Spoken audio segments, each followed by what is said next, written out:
ఏమండో మాస్టారు, హా, మిమ్మల్నే ఒక్కసారిలా రండి, కాసేపు మీతో మాట్లాడదాం అనుకుంటున్నాం. మరి ఏమండో మాస్టారు, మిమ్మల్నే ఒక్కసారి ఇలా రండి, మీతో కాసేపు మాట్లాడదాం అనుకుంటున్నాను. చాలా రోజులైంది మనం కలుసుకుని.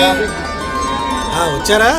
రండి. మరి ఇప్పుడు క్రమేణా మనిషికి వృద్ధాప్యం రావడం సహజమే కదా. అది ఒక బహుమానం అని కూడా మనం అనుకోవాలండి. ఎందుకంటే అలసిన శరీరంలో పటుత్వం అటుంచి ముఖంలోని ప్రతి మడత ఒక అనుభవాన్ని ప్రకటింపజేసేదే. ఇలా ప్రతి సంవత్సరం ఏర్పడే ముఖ మడతలు సరికొత్త పద్దుల జ్ఞానార్జన ఫలితానికి నిదర్శనంగా భావించాలి. ఇన్ని జరుగుతున్నా, సంవత్సరాలు గడుస్తున్నా మనం గుర్తుపట్టని, ఎరుకలోకి రాని, పట్టించుకొని అలవాట్లను మాత్రం ప్రోగు చేసుకుంటూ వాటి ప్రభావం కాలాంతరంలో ఆ మనిషి యొక్క విలువలు పడిపోయి మరుగున చేరే అవకాశాలే ఎక్కువ. ముఖ్యంగా గమనిస్తే ఎవరూ వీటి గురించి ప్రత్యక్షంగా కానీ పరోక్షంగా కానీ మనతో ప్రస్తావన చేయరు, చెప్పరు కూడా.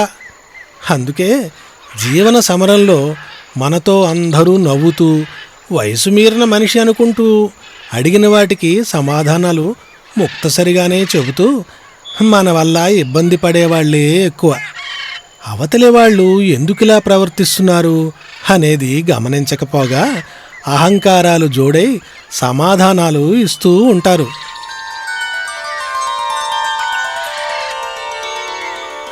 దీనివల్ల కుటుంబ సంబంధాలే కాక స్నేహ బాంధవ్యాలు కూడా విపత్కర పరిస్థితుల్లో పెడుతున్నాయి.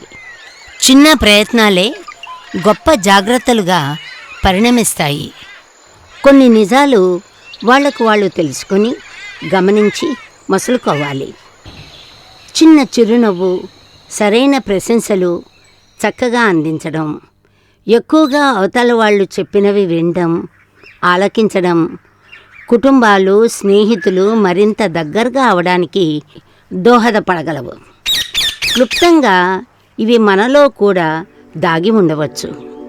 ఒక్కసారి పరిశీలిద్దామా? కొంచెం ఓపికగా వినాలి. మరి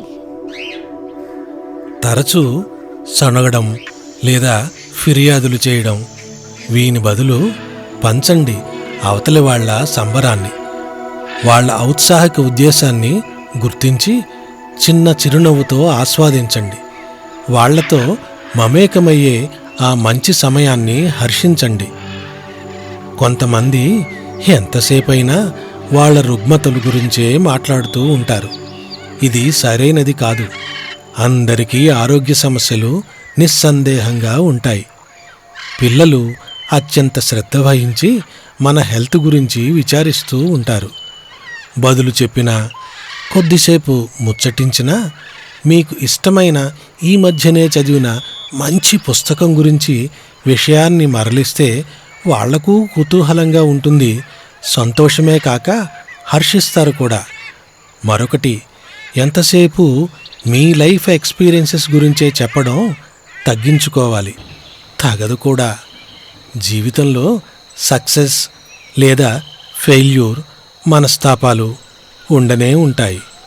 కానీ ఐ లైక్ యువర్ పాయింట్ అంటూ అవతలి వాళ్ళ అభిప్రాయాలకు మన్ననలు అందించడం శోభదాయకం. మరొకటి, శరీరాన్ని శుభ్రంగా ఉంచుకోవటం గౌరవ మర్యాదలకు ఎంతగానో తోడ్పడుతుంది. శుభ్రత, ఐ రెస్పెక్ట్ మై సెల్ఫ్ అనే సందేశాన్ని త్వరితంగా అందజేస్తుంది. ఈ విషయాలన్నీ ఎవరినో విమర్శనాత్మకంగా మాట్లాడుతున్నామని కాదు సుమా. వెనకటి విషయాలు సందర్భాన్ని బట్టి తగుమాత్రంగానే ప్రస్తావన చేయాలి.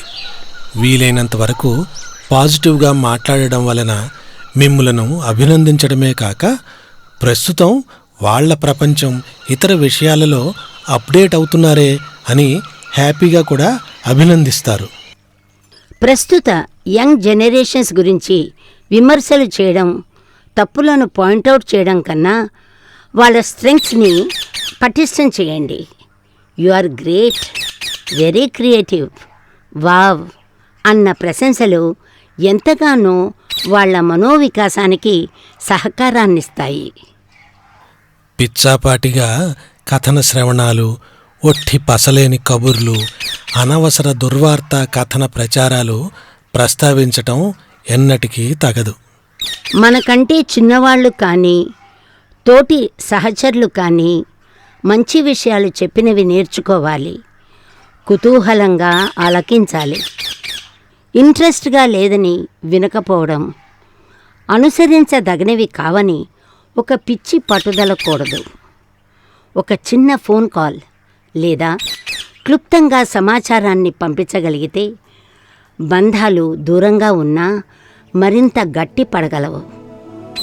తరచూ నైబర్స్తో ముచ్చట్లు లేదా call for tea sometimes లాంటివి ద్వారా మంచివాళ్ళుగా మిగిలిపోతాం.